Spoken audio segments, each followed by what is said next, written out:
Alright guys, so here is the OS1000 half taken apart again. I didn't think I'd be working on her anytime soon, but yeah, things kind of changed a little bit. I want to eventually get a full system on her, but I've been just kind of holding off because you usually want to get a tune done when you do that, and sometimes they say the tune can void the warranty, so I've just been kind of waiting it out till my warranty is through before I truly start to mess with that kind of stuff. So I've just been dealing with the old big catalytic converter here and, you know, the old stock exhaust that we got. So everything, yeah, was going according to plan, you know, just holding off, waiting and being patient. But my daughter the other day decides, you know, I'm working on getting all the tires aired up on all my cars and on the bikes, and I'm almost done on the last tire on the Ninja over there, and she decides to take my valve stem cap and put it down the exhaust over here of my S1000.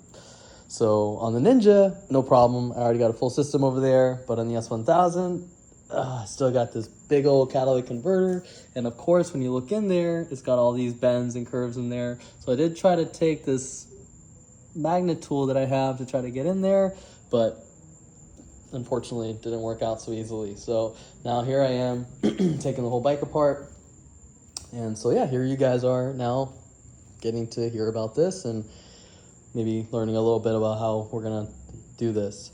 So I was kind of frustrated, so I started working on the bike already, but I figured I probably should make a video and just keep you guys updated as to kind of what we're doing here.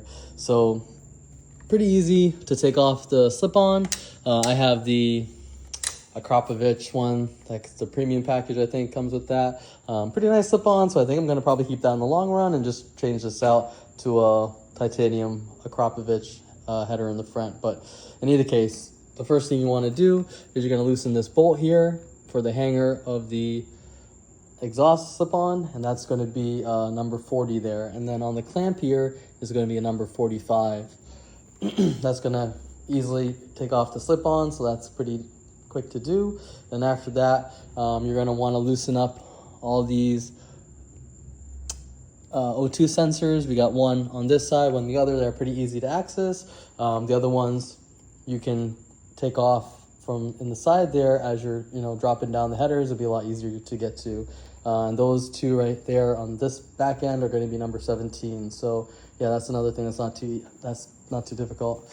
After that, you're going to come swing over here, and there's a bracket for where the exhaust is hanging on to, and basically that's it, hole right there, and that's the bolt that came out of there. And this is also a number 45, so that came out pretty easily with an extension. So that part we got done as well. So next we're gonna go ahead, come back over here, and we're gonna tackle getting rid of the servo. That's one of the things I figure maybe we can try out, is just taking off these cables. And what that's gonna do is just keep the valves open here.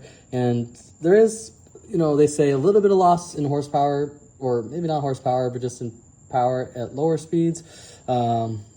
But overall, I don't think it should be a big deal, especially on such a fast bike. So yeah, so it should keep the valve open, and then that means that it's just going to be a louder system, you know, all the time. So we're going to try it out. I think it's a pretty easy thing to do. So we're going to work on this next to take that out. BMW doesn't like to make things easy. So this is one of the things you got to deal with, is there's an 8mm back there, kind of at an awkward angle, and you got your rear set in the way here. So you can, you know, maybe take that all off. I don't think that makes much of a difference, just because of the position that it's in. So one of the things you always want to do when you're dealing with cars is ideally, you know, just get the right tools for the job. So I got this tiny little 8mm ratchet here, so that should help, just so we can pop that off a little easier. All right, so once you get that 8mm bolt out, you can go ahead and get this cap off, and you're just gonna basically work it off of these things on the side there. So that's one side, and then pop it off the other side. So yeah, pretty easy. So snake that out, and now we're gonna go ahead and break these loose, so that way we can just pull these cables out of this servo.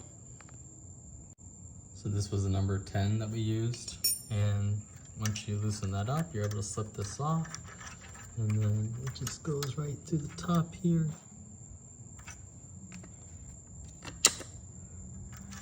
Just get it up to this side and snake it right out. So that's one.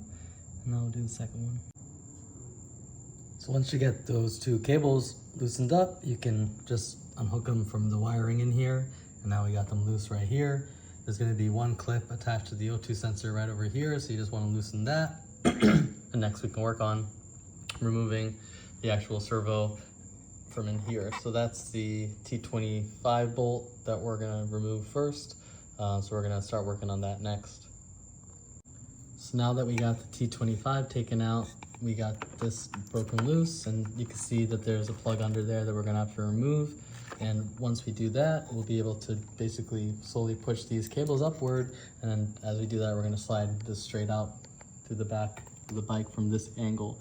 So we can take that totally out of the bike next. So now that we got out of the bike, we got these T20s that we got to take out. It was a little tricky to get this out. You kind of had to pull it out into the angle and then pull out the plug from the bottom here in the back. So yeah, we got it out, and now we're gonna take out these T20s. On this side, we actually have two rubber grommets. We're gonna have to kind of pull out with some pliers, and then we're able to take out these cables. So we're gonna do that next. So I use these pliers to hold it right in the back here, and I pop those right out of those little holes you can see now.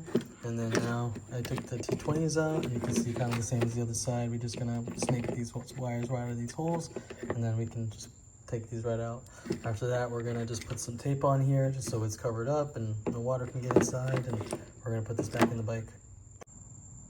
So when you're installing it back inside the bike, you're gonna see these two little openings in the back right there, and that's where these two prongs will go inside.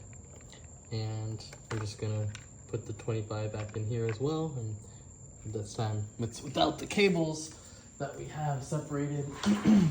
We got the cables out here, and basically it's still going to be powered, and it's still going to think the cables are attached, but hopefully, you know, it's just going to stay open and it'll be a little louder. So yeah, let's check it out. All right, so now we're going to move on up here to the front of the bike so we can loosen up the headers. And in here we got some copper 12-point number 10 millimeter nuts that we got to take off. So those are a little tricky in different places. So you just got to make sure you got like a swivel socket and just be able to kind of get in there to get those out. I also put some cardboard over here to protect my radiator, and I used two T30s to loosen up the radiator, and then I also loosened up the reservoir over here and was able to pull this forward. And so now this is just basically loose, and I'm just gonna finagle back there and just carefully take out the headers and snake them out this way. Taking out these bolts were actually not nearly as hard as I thought it would be. So all I actually used was this, and I didn't have to use any adapters or anything. So that worked out pretty well. So there I got 5 on this side that I was able to just reach in, and then you just take them out. I did use deep extension, but yeah, either, you know, that one, that worked for a couple of them, but most of the time I used this one. And then I just came over to the other side and I popped out the other 3 that are right here. So now that we got those nuts out, we'll be able to take off the headers and try to find this valve cap that's inside there. So afterwards, you want to jimmy the headers down, and they're gonna get stuck on this hanger, which is for the radiator. So you want to use a T30 and just pop that out real quick. And now I'm just gonna shimmy this the rest of the way out. Oh, yeah, forgot, I gotta take out those O2 sensors. We're gonna take that off next, and then we'll shimmy it out. All right, so we took out the O2 sensors and we were able to shimmy it out. Kind of had to put it a little bit of an angle, but it's pretty easy, so not too crazy. The first night, I actually started this the other night. Actually, it's been almost a week since I started really taking the bike apart and since the initial incident, but this is what we went in for after all that. Aluminum valve cap for my Ninja, just something cheap from AliExpress, I think. But my daughter put that into the exhaust, and I just didn't want it rattling up in there, and probably wouldn't cause any issues, but yeah, I figured we take it out. Taking it out that first night didn't actually happen. When I first took this off the bike, I was shaking it all around upside down and just wasn't coming off. I literally, I think, spent at least 10-15 minutes trying it and nothing happened. I was tired at that point. It was late in the night, so I just kind of put it away and actually ordered a borescope, which is like a small camera at the end of a tube. But the problem is, if you look into here, you can see that it's not straight pipes. Everything has like a bit of a curve to it. So I got the borescope down to here, but there's something right here, and I couldn't get the borescope to turn any direction. So didn't really help. But thankfully, when I had it in there, I was kind of wiggling it around a bit, and I accidentally saw a flash of this. So I was like, oh, it's nearby. So I think I should be able to get it out. And I kept trying, and I almost was about to give up. And I ended up giving it just one more try, and it popped right out. So yeah, thankfully, yeah, we didn't give up. We got it out. So now we can go ahead and put everything back onto the bike. So we're gonna go ahead and just do everything back in reverse.